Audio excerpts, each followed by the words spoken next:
masaya ako personally kahit hindi naman kami close para kay Bea Alonzo, who is finally married to her fiancé na si Vincent Ko. Hey! Arte. Wala naman tayong anything. Wala naman tayong masyadong ganap.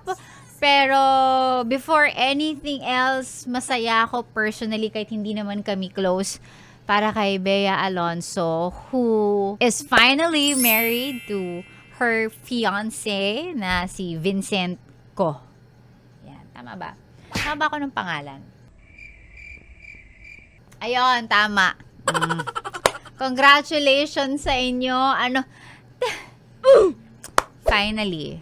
Yun lang ang masasabi natin. Finally, after all the chismis na hindi daw sila magkasundo sa kanilang prenup agreement, ganyan. Meron daw mga points dun sa prenup agreement nila na medyo dehado daw, si Bea, blah blah blah blah blah blah. Hanggang sa dapat daw sa Spain sila ikakasal, pero ang nangyari, na-delay. Or hindi daw natuloy. Tapos sabi ng mga tao, nag-break na daw sila because walang kasalang nangyari, ganyan, blah, blah, blah, blah, blah. Ang daming chika. And now, finally, she is married.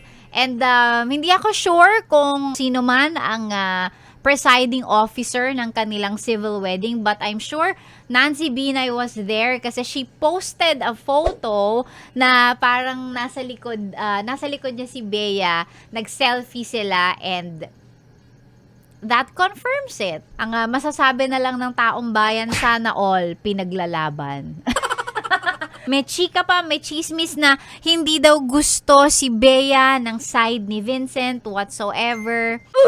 It's all just chismis, and at least ang totoo at ang confirm ngayon ay kasal na sila. Regardless kung ano man yung chika, kung ano man ang meron, natuloy din.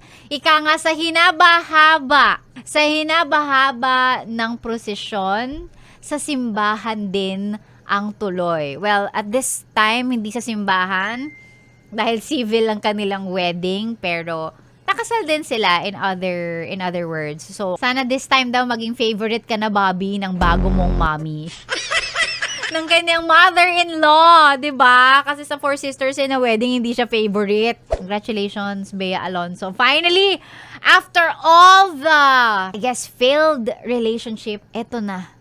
Kaya sabi ko sa inyo, dapat hindi talaga tayo nagsisettle, hindi tayo napapagod. Hindi tayo napapagod lumandi, ganyan. Hindi tayo napapagod humanap. Because every no makes you one step closer to the next yes. Wow, sabi. Minsan sa buhay, mapupunta ka sa maling tao. Pero importante, makakawala ka doon and then you make space for the right person to come. Ganun lang yon. Finally, ganda-ganda niya. Ang simple lang ng ayos niya, parang nakatali lang yung buhok niya. She's wearing white, tas meron siyang bouquet, and then that's it. So, ayun. Congratulations, Bea. We're so happy for you. Masaya kami. You know, iba talaga kapag ka ikaw ang pinipili. Sana all pinipili.